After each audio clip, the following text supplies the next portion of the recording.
from about 15 years on up, a great deal of my thoughts were basically unshareable. We are all evil in some form or another.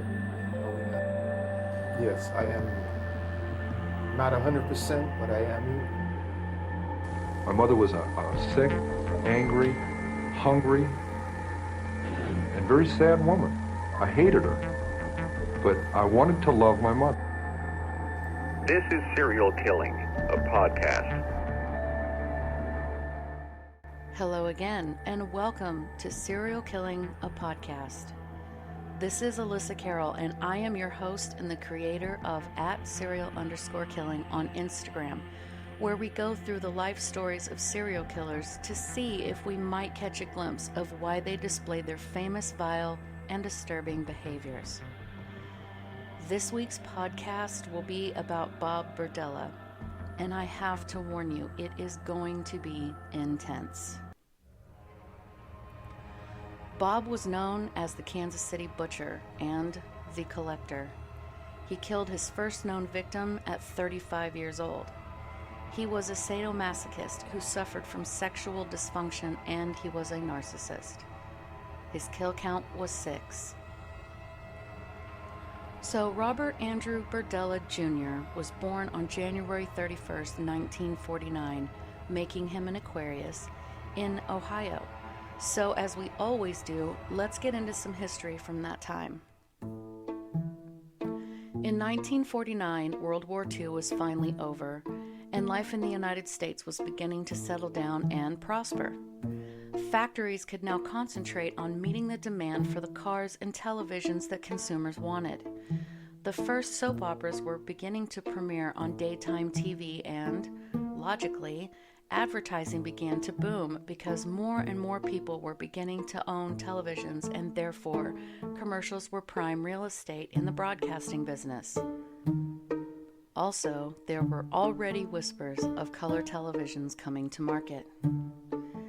The Emmy Awards were first aired at this time on U.S. television. The first Porsche car was shown at the International Automobile Show in Geneva. Now, this next one's going to be important to all of the true crime fans. You guys will understand the significance because the first Polaroid cameras were created, and it cost $89.95, which was, again, an astronomical amount of money at that time.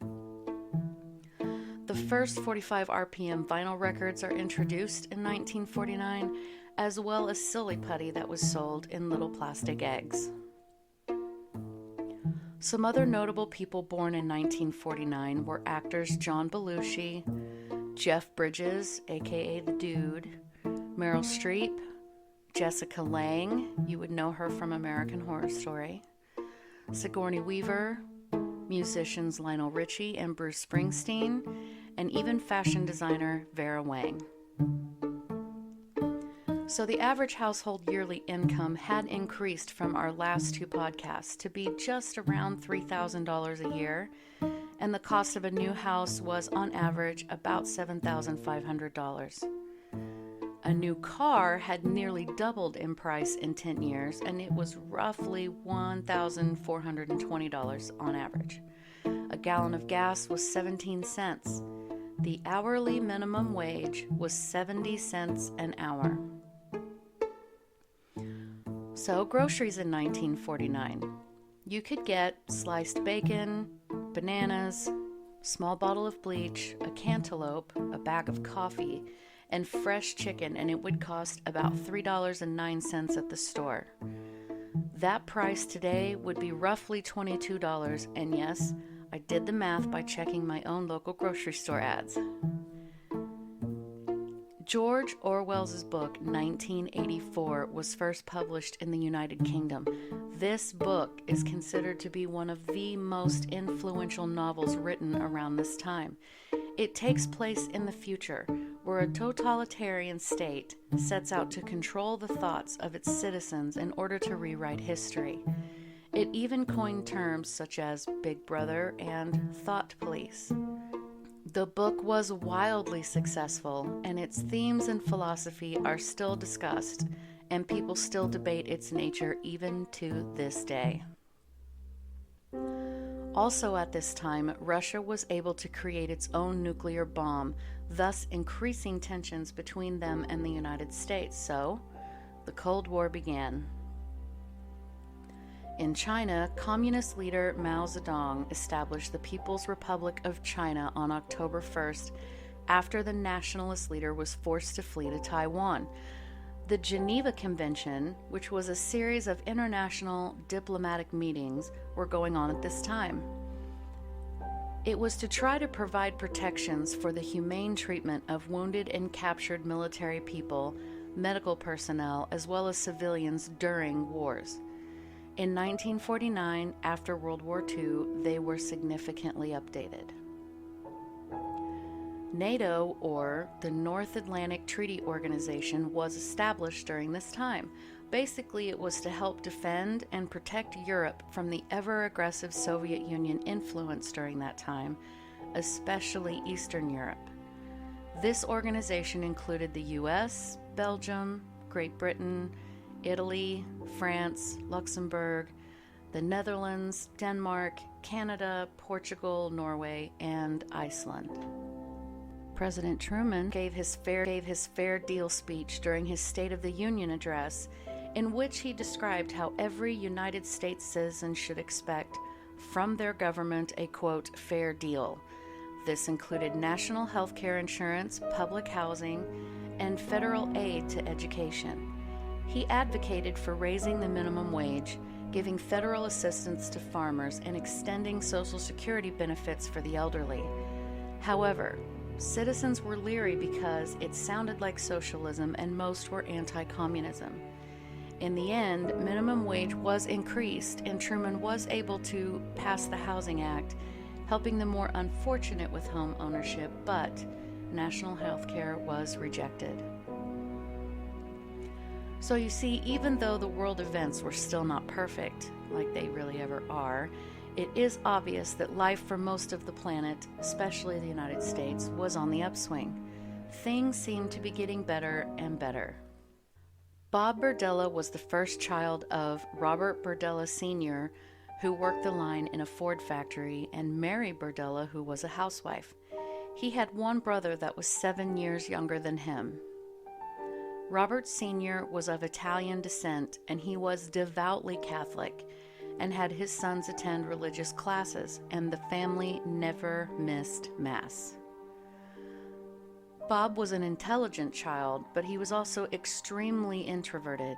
He preferred to stay at home rather than going to visit friends at their houses. He preferred to stay in the house rather than play outside.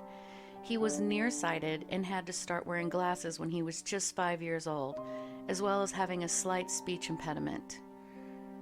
So as a young child, Bob was diagnosed with high blood pressure and was forced to take a few medications and therefore not allowed to play in any school sports. However, his younger brother excelled at sports. Berdella Sr. would belittle Bob about him not being athletic because his father was heavily into physical education and sports. His father would also become verbally and physically violent toward him, oftentimes beating him with a leather strap. But despite this, Bob did very well in school. He was described as difficult to teach, though. His peers stated that he acted aloof, thinking himself a bit above his peers. He was bullied and therefore steered clear of all social functions. When Bob Berdella began puberty, he realized that he was homosexual. During the early to mid-1960s, this was still considered to be immoral, so he kept it a secret and told no one for years. He attempted to have a girlfriend once, but it did not last long. By his mid-teens, he began to display a semblance of self-confidence, which would come across as an arrogant attitude toward other individuals. He displayed a fairly rude and condescending attitude, especially toward women. But he started learning about cooking and art, and he developed some showmanship. Though his family was deeply religious, the now 16-year-old Bob stopped going to Mass and he left the Catholic faith. During Christmas vacation in 1965, Bob and his family went to visit family in Canton, Ohio, and on Christmas Day, Bob's 39-year-old father, 39, suffered a massive heart attack and died in the hospital just a few days later. Though his relationship with his father had always been strained, Bob was very upset and sought solace in the Catholic Church that he had already left. Of course, this proved to not be a comfort, and he became cynical about all religious beliefs thereafter. Interestingly, his mother remarried quite quickly after his father's death, and Bob became very angry and outraged. He never bothered to hide his disdain for his mother or her new husband. So to keep his mind occupied, he began writing to pen pals overseas, and in turn they would send Bob stamps from their region, photographs and mystical icons, and information about their ancient cultures and so on, and this fascinated Bob tremendously. He began to collect such things on his own, which would influence his career later. So Bob decided to get a part-time job at a local restaurant. While in the back of the building, Bob was violently raped by another man he worked with, but he never reported it. Bob also watched the movie The Collector, which was about a man who kidnapped a young woman and held her captive in his windowless basement. In this movie, the man wants the woman for nothing more than a beautiful object to own. She becomes ill, and though the man tries desperately to keep her alive, she does die. But this movie left a big impression on Bob. In 1967, Bob Berdella graduated high school and he moved to Missouri to attend the Kansas City Art Institute. Away from his family, he finally felt comfortable enough to truly be himself and became open about his sexuality. His freshman year of college was great. He was well liked by his professors and his grades were good. He began studying to be a college professor, but by the end of his sophomore year, he had aligned himself with a group of friends and he started getting into drugs. He would then turn around and sell these drugs for more money. He also started resenting the authoritative staff at the college. So, let's take a look at that time. For those that might not be familiar with 1968, 1969, this was the time of the hippies, free love, drugs, and rock and roll. Martin Luther King Jr. was assassinated, which led to violence and race riots all over the United States. Now, Kansas City is a very big city, so it would not have been immune to the riots and violence either. Also during this time, Robert Kennedy, JFK's brother, was shot and killed in a hotel after a speech in California. People were also protesting the Vietnam War. The Beatles had just released their White Album, and another very famous serial killer had just started catching the spotlight, the Zodiac Killer. So, it would be reasonable to assume that Bob's actions while in college weren't exactly all that different from most of the other kids. College campuses during that time were filled with drugs and political debates and protests. So in one of his classes, Bob was assigned an art project. He decided to graphically kill and cook a duck in front of the class, which horrified and disgusted his peers and the professor. Bob stated that it was, quote, art, but he dropped out of school not long after. He later said this fed his fledgling fantasies about torturing and killing humans. Though no longer a college student, Berdella continued to be a drug dealer until he sold methamphetamine to an undercover cop and he was immediately arrested. He pled guilty, but he only received a 5-year suspended sentence. He was then quickly arrested again for possession of marijuana and LSD, but was released 5 days later for lack of evidence. Knowing that his days of being a drug dealer were coming to a close, as he now had a reputation with the authorities, he got a job as a short-order cook. He had no intentions of returning to Ohio, so he bought a house in the Hyde Park district of Kansas City, which is just outside of downtown. He was living his life completely out in the open and spent most of his time with male prostitutes, drug dealers, and runaway boys. Bob did throw himself into being a chef, and he worked hard, even working for a few very popular restaurants and country clubs in Kansas City. He joined the local Chefs Association and helped create a training program for aspiring chefs. In the late 1970s, Bob joined the South Hyde Park Crime Prevention and Neighborhood Association, eventually becoming their chairman, and he started befriending people who were drug addicts or petty thieves to try to help them get their life straightened out. It seemed, and his neighbors concurred, that he acted like a foster parent to these young boys, and the locals were largely impressed with his actions. But Bob was becoming increasingly upset and frustrated when his efforts were largely for nothing. He was sexually active with some of his, quote, wards, using that as a means of control, but the ones that agreed willingly were allowed to stay at his house rent-free. Throughout his life, Berdella had kept and maintained contact with his pen pals across the globe. Because of this, he had accrued an impressive collection of oddities that he began to sell out of his home. Surprisingly, it became a profitable side business that grew quickly. By 1981, when he was 32 years old, he had established several contracts with both national and international contacts for his own business. He made enough profit that this became his full-time job, and he quit being a chef. He then decided to rent a space at the Westport Flea Market as his business was growing too large to do out of his home, and he named his booth Bob's Bizarre Bazaar. He continued to sell odd things like occult books, jewelry, human skulls, and much more. At times, he made good money in his shop. At other times, he would either have to sell his things to other shops at a discounted price, or he would go out and steal things to sell. Bob met and began a serious relationship with a Vietnam veteran who did have severe PTSD. However, the relationship did not last long, and out of that disappointment, Bob began picking up male prostitutes to occupy his time.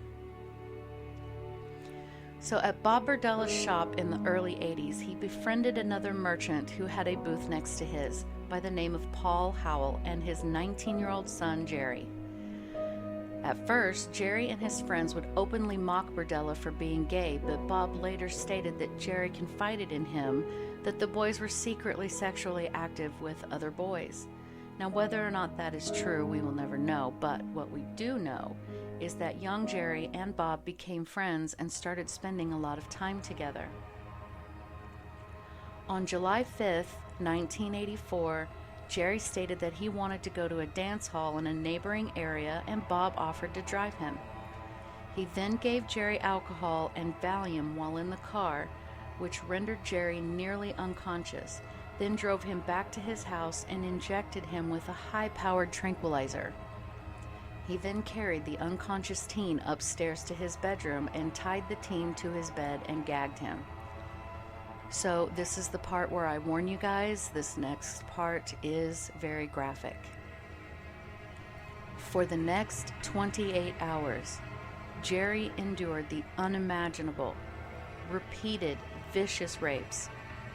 Sometimes Bob raped him, sometimes Bob raped him with foreign objects, and he endured extreme torture. When Jerry would scream and beg to be released, Bob would drug him and then continue. Bob also took Polaroids and kept very detailed notes about everything he did to Jerry. Finally, the teen died from asphyxiation, a combination of his gag and his own vomit. Bob later said he did try to resuscitate the teen, but it was too late. Once he knew Jerry was dead, Bob Berdella dragged his body to the basement, where he hung the body upside down above a large cooking pot and made some incisions in the teen's body to allow the blood to drain overnight. He took Polaroids of this act as well. The next day, he dismembered the body, double-wrapped the sections in newspaper and trash bags, then put the remains in his garbage bin outside for the trash company to take to the landfill. So the police did come to question him about Jerry's disappearance, being that Bob was the last one seen with the teen, and he stated that he had dropped Jerry off at the dance hall as promised and hadn't seen him since. Bob didn't kill again for nearly a year, but, just like most serial killers, once Berdella got a taste, his urge to torture and kill again would not stop. He had finally lived the fantasy that he had since he'd watched the movie The Collector so many years ago, and he later stated that became the motivating psychological force behind all of his murders. Bob Berdella's next victim was 23-year-old Robert Sheldon. Robert was a drifter who had stayed in Bob's house before. Robert showed up on Bob's doorstep and asked if he could stay with him again. Now, Robert was an excellent roommate. He cleaned up after himself, he paid his rent on time, and though Bob later claimed to not be sexually attracted to him, he decided to play with him regardless. So, on April 12th, 1985, Bob arrived home to find Robert on the couch, drunk. Bob used sedatives to drug Robert, then managed to carry him upstairs and restrain him. And again, folks, I have to warn you that this one is pretty graphic. Bob used piano wire to bind his hands, which cut into his skin. He used a Q-tip to wipe drain cleaner into one of his eyes. He poked needles under his nails and even forced construction caulk into his ears for 3 days straight.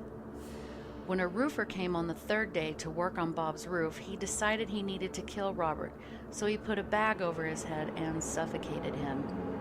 He got rid of the remains by dismembering the body in the bathroom and putting the pieces out in the trash bin as he had before, except the head.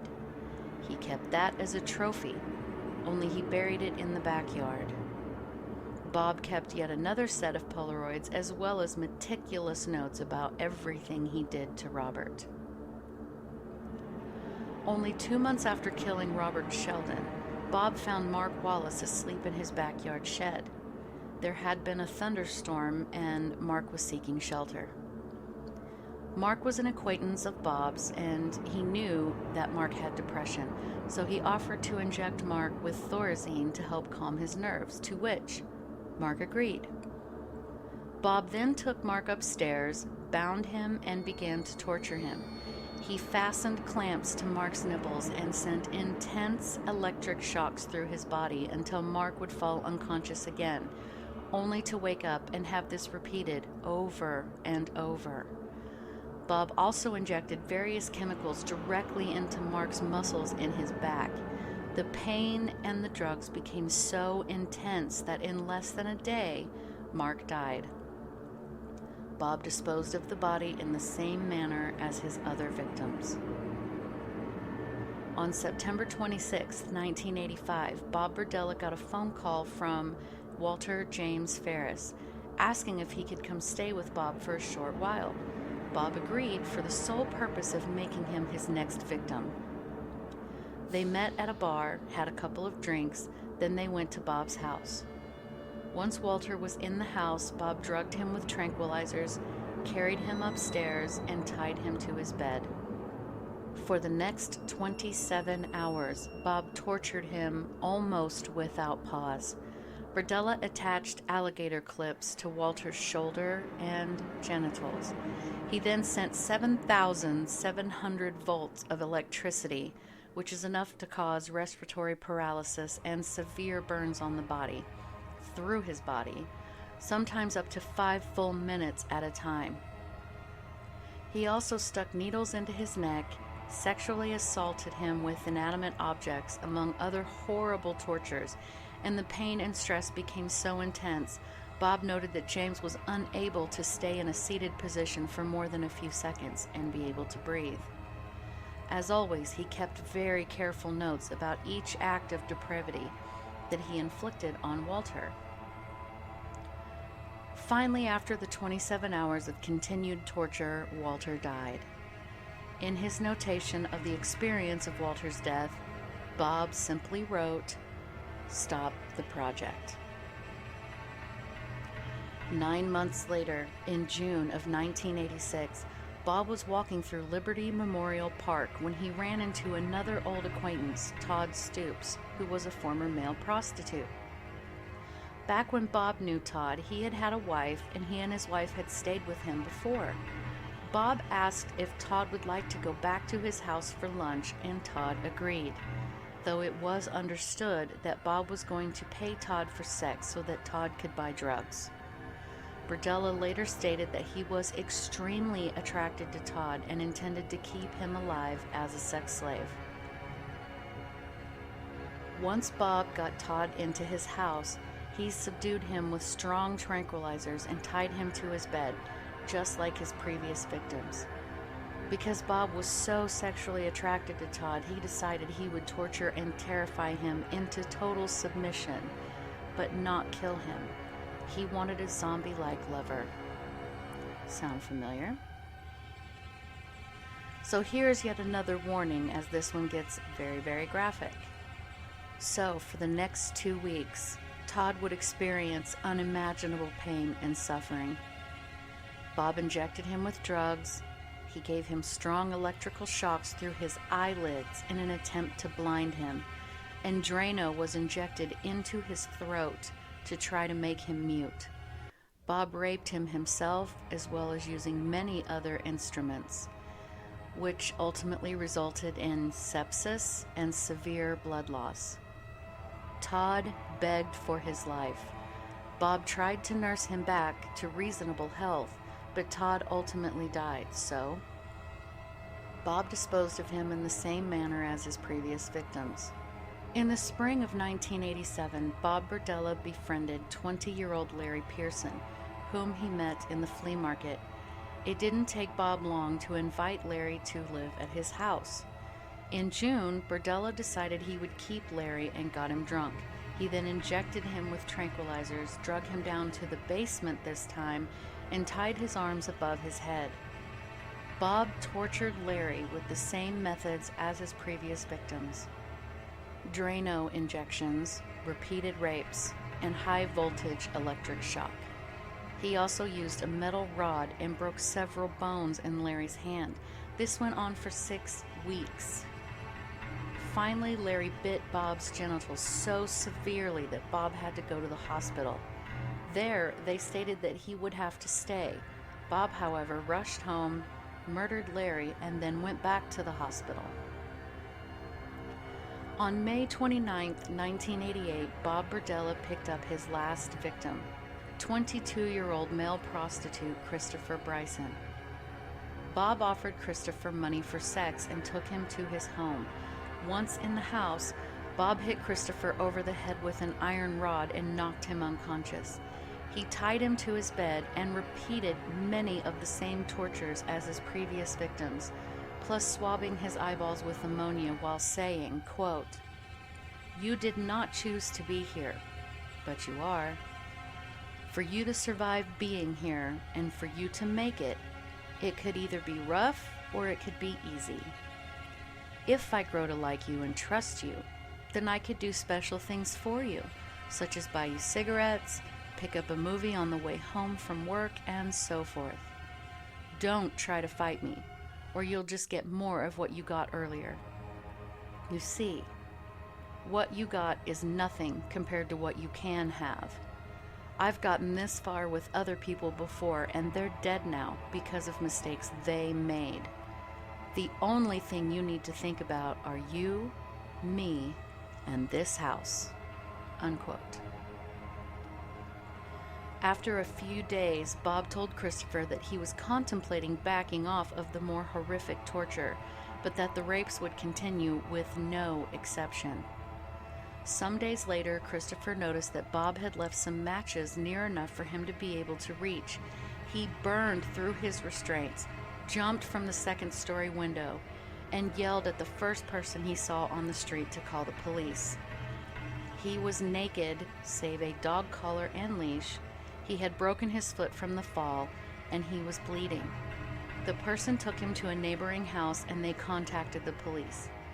Once they arrived, Christopher gave them all of the gory details, including the torture and sexual abuse he had endured, as well as graphic Polaroid pictures of what looked like dead men.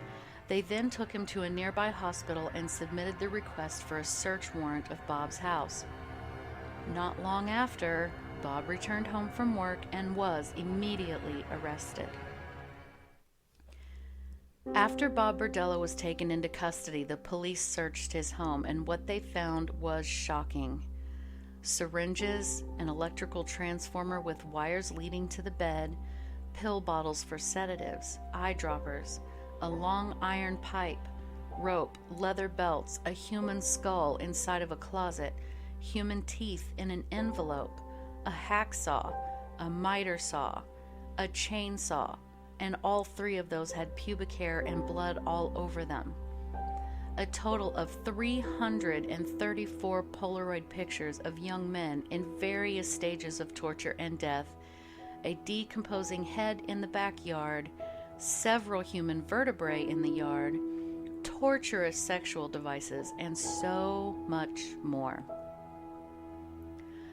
And yet another significant find was on top of the dresser, his notebook describing in vivid detail each step in his process, from his victim's capture until their death. The authorities interviewed people who lived in and around where Bob lived or was known to hang out, and many of them stated that he had a bad reputation for drugging and abusing the male young prostitutes, so many of them would not go with Bob. James Ferris's wife had to identify her own husband through the disturbing Polaroids, including when he was already dead. Jerry Howell's father had to identify his son from pictures of him hanging upside down in Berdella's basement. Another young man was able to identify the rest. In 1988, Bob Berdella, in a plea deal to avoid the death penalty, pled guilty to his charges and was sentenced to 6 life sentences with no possibility of parole. All of his possessions were auctioned off to help pay for his legal fees, and an anonymous man bought his house and had it demolished. Bob Berdella tried to convince the world that he was actually a good person who had done great things for the Kansas City community, that he had simply made mistakes and resented being, quote, demonized in the media. Well, I've had the media clamoring to get interviews with me. And after I made my last pleas, I wanted to get at least part of my side of it out. I've found it very hard to find any way to do that in Kansas City. The media has so biased my case, portraying me as being non-human, and their motivation is no separate from the way I treated my victims. I treated them as something less than human. He also complained about prison conditions and that the staff were refusing to give him his heart medication. Bob Berdella died of a massive heart attack while in prison at the Missouri State Penitentiary on October 8, 1982. He was 43 years old. His only surviving victim, Christopher Bryson, changed his name, moved to southern Missouri, and started a whole new life. So, the information we have about Bob Berdella is that his father was physically abusive to him. The leather strap he beat him with was most likely his belt. His father very much favored his little brother, who was athletic, something Bob could never be as he had had high blood pressure from a very young age. So then, Bob grows up to not respect authority, and he preyed on much younger, athletically built young men who he then abused horribly. So was he born to kill? Was he conditioned to kill? It's hard to say. What's your opinion? You can leave me comments on my Instagram page at @serial_killing. Thank you so much for listening, and have a great day. Music by Kevin MacLeod on Incompetech.com.